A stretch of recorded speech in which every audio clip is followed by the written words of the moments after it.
जय Siya Ram. Welcome back to my channel. Sakat Chauth व्रत में पढ़ी जाने वाली कहानी। वैसे तो 3 कहानियां हैं, जिसमें से सबसे ज़्यादा देवरानी और जेठानी की कहानी जो है वो सकट चौथ के व्रत में पढ़ी जाती है। तो चलिए सुनते हैं देवरानी और जेठानी की कहानी। एक शहर में देवरानी जेठानी रहती थी। देवरानी बहुत ही गरीब थी और जेठानी अमीर थी। देवरानी हमेशा गणेश जी का पूजन और व्रत करती थी। देवरानी का पति जंगल से लकड़ी काटकर बेचता था। देवरानी अपने घर का खर्च चलाने के लिए जेठानी के घर में काम करती थी और शाम को बचा हुआ खाना लेकर जाती थी। माघ महीने में गणेश जी का व्रत सकट चौथ देवरानी ने रखा।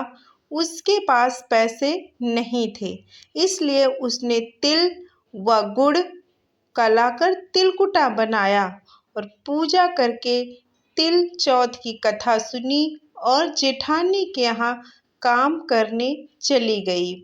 सोचा शाम को चंद्रदेव को अर्घ देकर जेठानी के यहाँ से लाया हुआ खाना और तिलकुटा खाएगी। शाम को जब जेठानी के यहाँ घर खाना बनाया तो उसके जेठानी का व्रत होने के कारण उसने खाना खाने से मना कर दिया, जिसके कारण सभी ने खाना खाने से मना कर दिया। अब देवरानी ने जेठानी से बोला, आप मुझे खाना दे दो। तब जेठानी ने बोला कि जिससे कि मैं घर जाऊं। इस पर जेठानी ने कहा कि आज तो किसी ने भी खाना नहीं अभी तक खाया है, तो मैं तुम्हें खाना कैसे दे दूं? तुम सवेरे ही बचा हुआ खाना ले जाना। देवरानी उदास हो गई और उदास मन से घर चली गई। देवरानी के घर पर पति और बच्चे सब आस लगाए बैठे थे कि आज तो त्योहार है, इसलिए कुछ पकवान आदि खाने को मिलेगा। लेकिन जब बच्चों को पता चला कि आज तो कुछ भी रोटी नहीं मिलेगी, तो बच्चे रोने लगे और पति भी बहुत ही क्रोधित हो गया और कहने लगा कि दिन भर काम करने के बाद भी वह 2 रोटियां नहीं ला सकती। वह बेचारी गणेश जी को याद करती हुई रोते रोते पानी पीकर सो गई। उस दिन सकट माता बुढ़िया माता का रूप धरकर देवरानी के सपने में आई और कहने लगी, सो रही हो या जाग रही हो?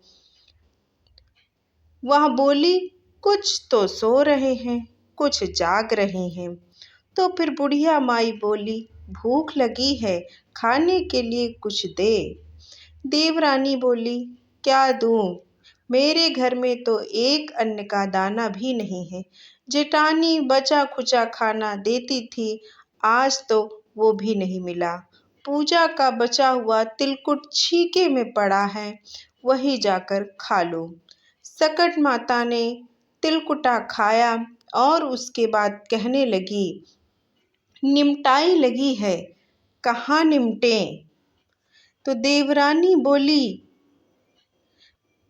यह खाली झोपड़ी है, आप कहीं भी निमट लो, कहीं भी जा सकती हो, जहाँ इच्छा हो वहीं पर निमट लो।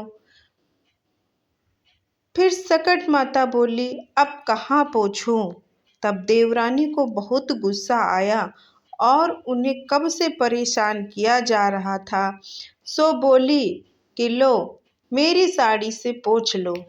देवरानी जब सुबह उठी तो यह देखकर हैरान रह गई कि पूरा घर हीरों और मोतियों से जगमगा उठा है। उस दिन देवरानी जेठानी के यहाँ काम करने नहीं गई। जेठानी ने कुछ देर तो राह देखी, फिर बच्चों को देवरानी को बुलाने के लिए भेज दिया। जेठानी ने सोचा, कल खाना नहीं दिया था, इसलिए शायद देवरानी को बुरा मान गई होगी। बच्चे बुलाने गए तो देखा कि देवरानी ने कहा कि बेटा, बहुत दिन तेरी माँ के यहाँ बहुत काम कर लिया। बच्चों ने घर जाकर माँ से कहा कि चाची का घर तो पूरा हीरो और मोतियों से जगमगा उठा है। जेठानी दौड़कर देवरानी के पास आई और पूछा कि यह सब कैसे हो गया। तो देवरानी ने उसके साथ जो हुआ वह सब कह डाला। उसने भी वैसा ही करने की सोची। उसने भी सकट चौथ के दिन तिलकुटा बनाया और रात को सकट माता को उसके भी सपने में आई और बोली, भूख लगी है, मैं क्या खाऊं। तो जेठानी ने कहा कि आपके लिए छीके में रखा है, फल और मेवे भी रखे हैं, जो चाहे खा लो।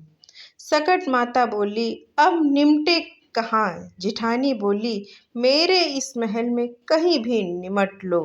फिर उन्होंने बोला, अब पोछूं कहाँ। तो जेठानी बोली, कहीं भी पोंछ लो। सुबह जब जेठानी उठी तो घर में बदबू और गंदगी के अलावा कुछ भी नहीं था। हे सकट माता, जैसे आपने देवरानी पर कृपा की वैसे ही सब पर करना। बोलो सकट माता की जय, बोलो गणपति महाराज की जय। तो इस तरीके से सकट माता की कहानी कही जाती है संकट चतुर्थी के दिन। इसके अलावा 2 और कहानी कही जाती, पर यही कहानी सबसे ज़्यादा कही जाती है और इसको पढ़ना और सुनना ज़रूर चाहिए। तो मिलते हैं नेक्स्ट वीडियो में, तब तक के लिए